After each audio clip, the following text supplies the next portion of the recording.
সৈকত আমার মুখে যা পারে করে করে রাস্তাঘাট করে, তারপরে হচ্ছে হাত নাড়ায়, পা নাড়ায়, হাত এরম করে যা পারে করে, যা পারে তাই করে। ভিডিও ছেড়েছে সৈকত যে আমি পেন্টি আছি। তা সৈকতের বউ আর সৈকত আজ পর্যন্ত এলো না কেন? যারা আমার সামনে আসে না তারাই কি ভদ্র? তা সৈকত কি ভদ্র? সৈকত তো আমায় ধরেছে, ওর ডাক নাম রাজা, আবার ওকে দেব স্যার বলেছে না, বাট ওর বাবার নাম দেব, সৈকত বলছে। এবার বলুন, যারা সামনে আসে না তারাই ভদ্র?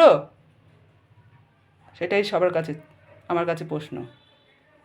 আমার আমার সামনে আজ পর্যন্ত সৈকত আসেনি, এত বছর ধরে ডেকেছি কিন্তু আসেনি। এই যে আমি কথা বলছি, চোখটা বড় বড় করছে, সেটা সৈকত করছে, নট আমি।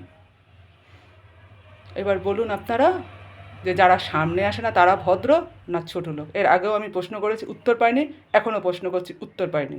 আর পার্টির লোকেরা আমার পিছনে হাত ধুয়ে লেগেছে কেন, সেটা কিন্তু আজ পর্যন্ত আমি জানতে পারিনি। কারণটা কী?